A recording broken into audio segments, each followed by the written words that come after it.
الذين لا يزالون يثقون في المهداوي، الذين لا يزالون ينظرون إلى الرجل على أنه ذلك الشخص الصالح المصلح، للذين يرون في المهداوي ذلك الرجل الصادق. ما ستسمعون إليه الآن أو ستستمعون إليه الآن دليل قاطع على أنه كذاب أشير، دليل قاطع على أنه التافه، هو يسمي نفسه بالتافه، والبينة على من ادعى. بين يدي فيديو قصير جدا للمهداوي يقول الشيء ونقضه. طلعت تاكل كرموس، نزل شكون اللي قالها لك، وسترون وستقفون بأنفسكم على طينة هذا الرجل ومعدين هذا الرجل، وكيف أن هذا الرجل يتلاعب بمستمعيه ويتلاعب بالمتابعين، يتلاعب بالمغاربة من أجل الأدسنس، من أجل أن يصنع لنفسه هالة كذوبة. نستمع إليه. عارف أنا كنت حاكم وكنت كافص في المغرب، عمري ما كنت ولكن نقولها دابا. علاش؟ شنو زعما الرسوم القضائية؟ ياك ما صحاب لك السيارة واش؟ والله ما عاد أحاكم لأنني أدافع عن إمارة المؤمنين. الملاحظة الأولى أن السيد مخلوع، السيد مخلوع، مناش مخلوع لا أدري، كيلهت خواف مندهش، وهذا ليس من عادته ولا من طبعه. إذن شي حاجة تما. أول مرة غادي يقول لنا واحد الخبر جديد لم نعهده فيه ولم نعهده أصلا. ما هو هذا الخبر يا ترى؟ علاش أنا كنت حاكم وكنت كافص في المغرب، عمري ما كنت ولكن نقولها دابا. علاش؟ شنو زعما الرسوم القضائية؟ ياك ما صحاب لك السيارة واش؟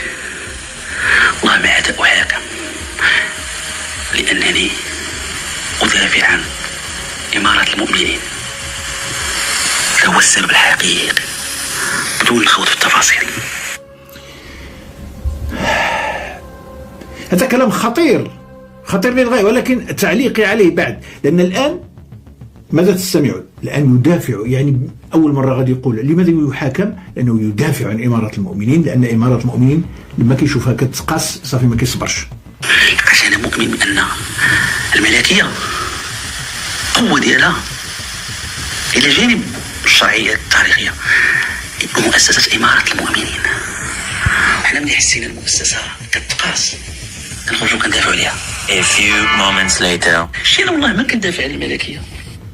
دابا عاد قال لك أنا كندافع، أنا خرجت كندافع على المؤمنين، إمارة المؤمنين لأنها كتقاس، كندافع على الملكية لأن ياك أنت اسمع. والله ما كندافع عليها. علاش؟ إذا كنت كندافع عليها الملكية نعتبر راسي نعتبر راسي تافه، وانا ما كنبغيش نكون تافه. إذا تافه. عيب أنا بالنسبة لي عيب شي واحد يقول في المغرب كندافع على الملكية، عيب. هذا رأيي، يقدر شي واحد ما يعجبهمش. علاش؟ تقول لي علاش المدير؟ علاش أنا كنت حاكم وكنت كافص في المغرب، عمري ما كنت ولكن نقولها دابا. علاش؟ شنو زعما الرسوم القضائية؟ ياك ما صحاب لك السيارة واش؟ والله ما عاد أحاكم لأنني أدافع عن إمارة المؤمنين. المؤسسة كتقاس كنخرجوا كندافعوا عليها. A few moments later. شي أنا والله ما كندافع على الملكية، والله ما كندافع عليها. علاش؟ إذا كنت كندافع عليها الملكية نعتبر راسي تافه، وانا ما كنبغيش نكون تافه. عيب أنا بالنسبة لي عيب شي واحد يقول في المغرب كندافع على الملكية، عيب. والله قولوا لنا الإخوان، كتبوا في التعاليق، كتبوا في التعليق هذا الرجل هذا اش كيدير كيف يتلاعب بعقول السذاج. والله إن يتلاعب بعقول السذاج والبسطاء ويميش. لكن أنت راه أحيانا بعض الناس يعني تحسبهم مثقفين، تحسبهم على وعي وعلى خبرة، ويؤيدونه على عمى ظالما أو مظلوما. يا سيدي هذا الرجل هذا الآن، هل أنا قلت هو تافه أم هو الذي سمى رسول تافه؟ وعيب عيب.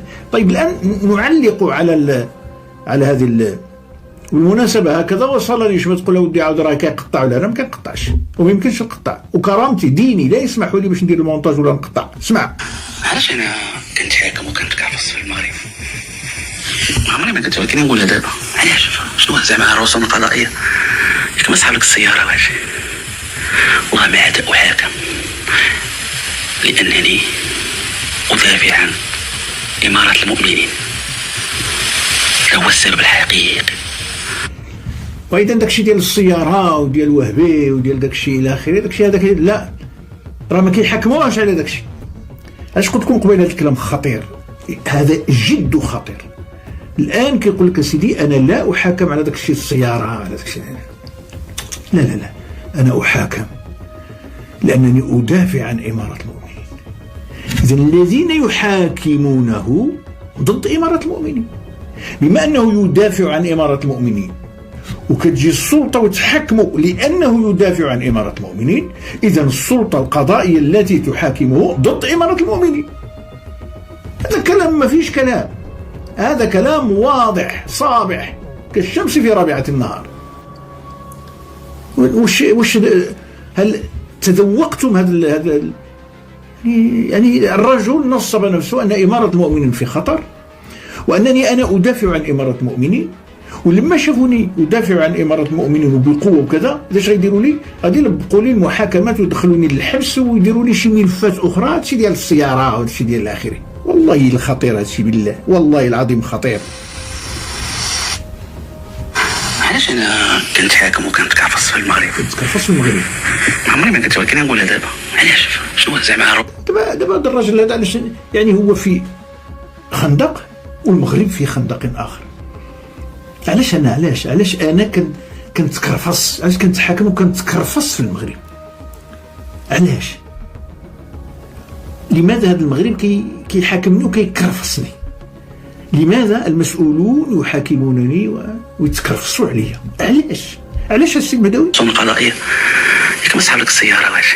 سحب السيارة احنا؟ والله ما عاد أحاكم لأنني أدافع عن إمارة المؤمنين. تكليخ. إمارة المؤمنين عندها 38 مليون نسمة ديال الشعب. إمارة المؤمنين عندها مئات الآلاف ديال الجنود وضباط الصف والضباط، وعندها ما لا يعد ولا يحصى من الأسلحة ومن العتاد، وعندها الدرك وعندها البوليس وعندها المخابرات وعندها هذه السنة المهداوي دافع على إمارة المؤمنين.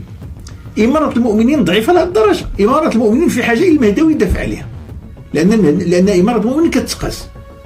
فأول من يقيسها هو اللي كيقيسها، هو اللي ما سمعناش في الفيديو اللي عملت أنا هذه الأيام واللي نضت عليه الضجة، والذي يتهموني فيه بالتقطيع بأنه كيقول 40 عام 50 عام والملكية في صراع معنا. الملكية الهوانة في صراع معنا. شنو صورنا؟ علاش؟ لان هذاك الصراع ديالنا ماشي ما عندوش اصول. بل الا بغيتي تتصارع مع الملكيه، الا بغيتي تتصارع مع هذا، خصك تدين بدين المغاربه وتتكلم باللغه المغاربه وتمشي مع الحويطه ديال المغاربه. عادي يمكن لك دير واحد التاثير على الملكيه باش تغير ولا دير شي حاجه. هذا اللي كيقيس الملكيه. هذا هو السبب الحقيقي بدون الخوض في التفاصيل. لا انت عايش غير في التفاصيل المملة المخلة. هذا هو السبب الحقيقي. وسمعتوا المغاربة دابا علاش المهداوي راه ما كاينش داكشي ديال ما نعرفياش والاخلاقيات وداكشي والبطاقة داكشي كامل، لأنه كيدافع على إمارة المؤمنين. لقاش أنا مؤمن بأن الملكية قوة ديالها إلى جانب الشرعية التاريخية مؤسسة إمارة المؤمنين. حنا ملي حسينا المؤسسة كتقاس، حنا ما عرفتش ما لا أدري من هم حسوا باللي كتقاس بزاف عليك باش يقيسها شي واحد. إمارة المؤمنين ساكنة في قلوب 38 مليون نسمة. أنها لك باش تقيسها لا أنت ولا غيرك. شو كندافعوا عليها؟ وبالمناسبة الآن حميد المهداوي في الحقيقة ضاقت به. ها هو وصف نفسه مع القاعدين ومع الملاحدة وكذا. إذن سيكثر من ذكر الله، سيكثر من الحلف بالله، سيكثر من رب العزة، سيكثر من والله الذي لا إله إلا هو. يقول الله في كتابه العزيز، يقول الله عز وجل في سورة الإسراء: وقل جاء الحق وزهق الباطل إن الباطل كان زهوقا. سيكثر لإبعاد تهمة الإلحاد عنه، مع أنه هو الذي وصف نفسه بالحلف، لسنا نحن.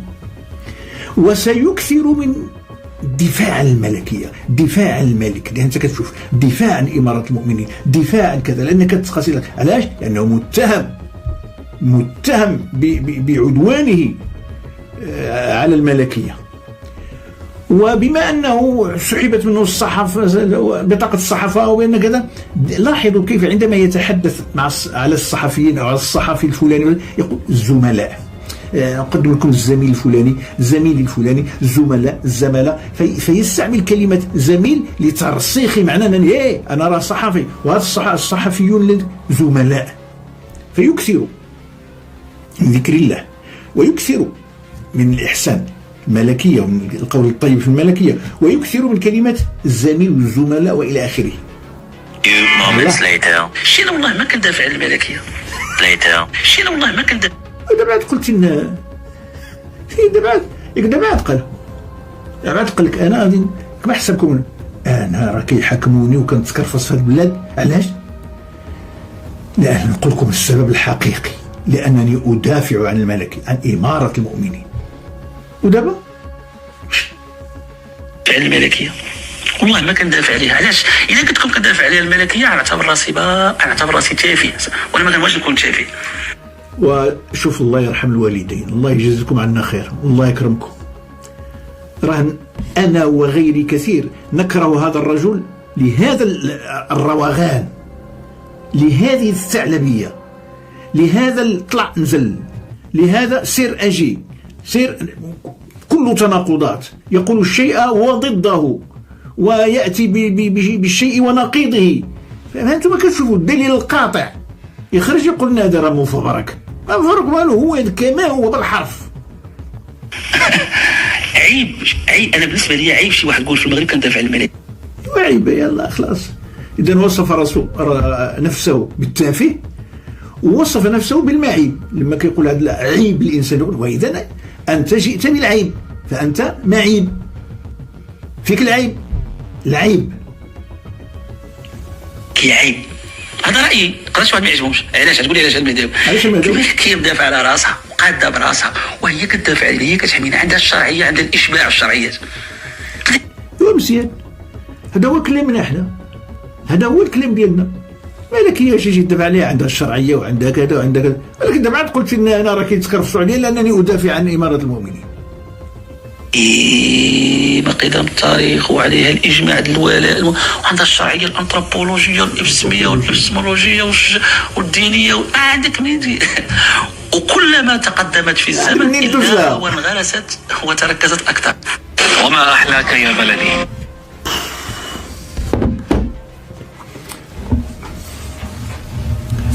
اظن انا اطالب الذين لا يزالون على وفاء لهذا الرجل يكتبوا لي في التعاليق، يقولوا لي كيفاش زعما، واش هادشي مفبرك، واش هادشي ماشي هو هذاك.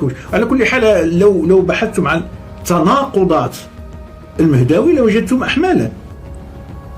احمالا من المتناقضات، لكن انا لم ابحث. هذا الفيديو ارسله الي احدهم يقول لي شوف هذا الرجل هذا كيفاش يدير. فعلى كل حال يكفي من القلادة ما أحاط بالعنق. وصلى الله على نبينا محمد وعلى آله وصحبه وسلم تسليما. السلام عليكم ورحمة الله وبركاته.